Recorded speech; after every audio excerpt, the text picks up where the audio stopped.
napunta tayo ng Quezon City naman ngayon para syempre sa rap stars ng henerasyon natin ngayon, Nick Makinoy and Shaolin. Congratulations! Thank you. Congrats. Nandito kayo ngayon. Oh, gising ka na ba? Yes. Gising na tayo Gising sa na. Kapunta to the Moon. Road trip. Skirt. Oh, I love it! Gisingin natin ang diwa natin dahil sama-sama tayo nang sinicelebrate yung success mo, Nick. Gusto ko sana i-congratulate kasi nakailang release ka na ba since your success in Moon? Since may success naman, maraming release siguro lagpas 20 na. Grabe. And how was the ride so far? So far, masaya kasi ito yung ginagawa ko, na-enjoy ko siya palagi. So, minsan up, minsan down, sobrang saya. And yun nga, kinikwento mo nga kanina na overhear ko, no, na Filipino songs, tinutugtog mo mura rito at sa iba't ibang bansa. I mean, would you ever think that would happen? Yes, bago pa ako pumasok sa rap game, nakita ko na siya lahat ng mangyayari siya. Pero hindi ko akalain na ganun pala katindi yung feeling pag nangyayari na. Manifest pala. Yes. Correct. Pero ngayon, 'di ba? I mean, kahit sa pumunta, ano siya, kunwari, 'di ba, kahit kami iba-ibang generation tayo, alam ko kung anong kanta mo eh. Nakakatuwa, 'di ba? Parang part na siya ng pop culture talaga. Yes po. Nagpapasalamat naman ako. Siyempre, hindi rin mangyayari kung wala yung mga fans na sumusuporta at saka nakikinig. Oo. And yung ngayon, nasa mo nakikita yung sarili mo sa pagsulat ng mga kanta? Siguro magiging ghostwriter na lang ako pag Ano? pag sa iba naman, ganun. Pero patuloy pa rin ako gumagawa ng mga music eh. So parang hindi ko masabi kung saan mapupunta kasi ayoko pang huminto eh. Pag sinabi saan ka mapupunta, parang yun yung destination mo. Oo. So ngayon, nag-enjoy lang kami dahil niya nakagawa kami ng mixtape, sobrang pag-enjoy namin. Tungkol saan yung mixtape? Kumbaga, ito yung vibe namin sa studio, may mixtape, kaya kung mapapansin nyo rin yung kulay. Ginawa namin ganyan kasi yung ilaw sa studio habang nag-record kami, ganyan yung kulay. Oh, cool. Yes. Uy, pero tungkol saan siya? At kasama mo ngayon si Shaolin, tama ba? Bale, halo-halo siyang tema eh. Tungkol sa chill yan. Kung paano po kami nakapag-relax para habang gumagawa ng kanta. Yan po tungkol sa outside din, sa mga magpa-partner ko. Yan.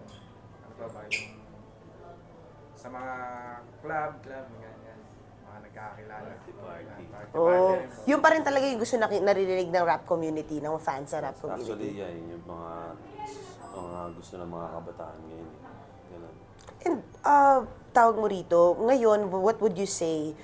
Kasi syempre may believe music, ano, at napakalaking suporta nun. But the support always, should be more, di ba? From outside forces.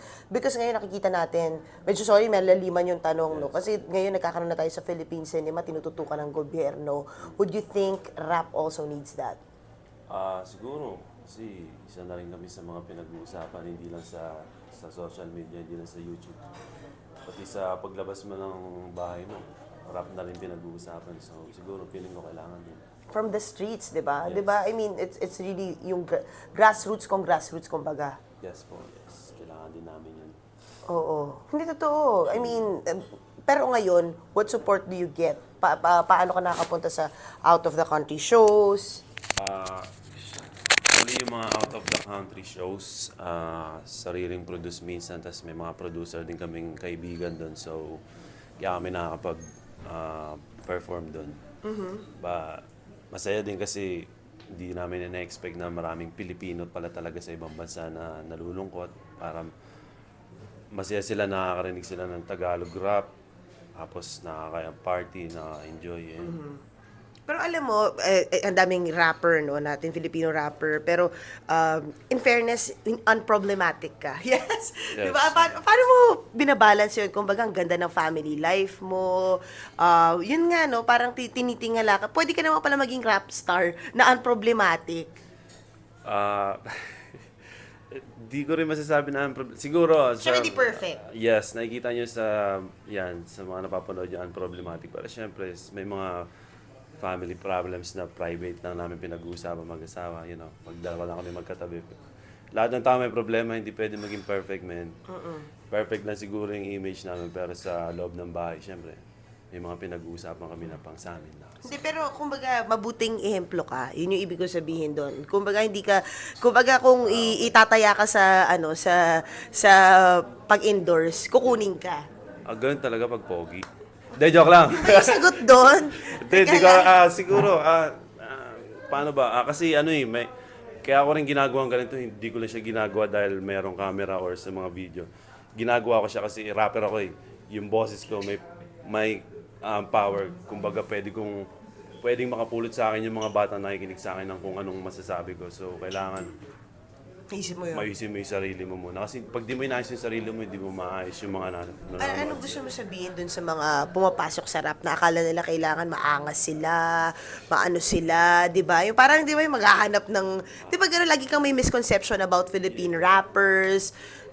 Siguro, masasabi ko lang, just be yourself, man. All in all, image lang naman yan eh. Kumbaga kung paano ka makita ng tao, yun yan. Kung maangas ka, di maangas ka. Kung sila, nakita nila ako na ganito. Ganito talaga ako eh. Wala na akong magagawa. Ano gusto mo, Ano gusto, bakit ka natatawa? Hindi ko rin alam. Bakit? Okay ka lang naman eh. Yes, but, yes. But anyway, please promote mixtape. Meta Mixtapes now out digital platforms. Pakinggan niyan at meron rin kami mga live session na available sa YouTube. And kasama ko siya si Shaoli. Yes, stream niyo lahat to. Makapakinggan niyo yan sa YouTube. YouTube, Spotify yan sa lahat ng digital platforms. Yes! Go Shaolin! Yeah. Congrats! Congrats, Nick! Thank you. And Shaolin.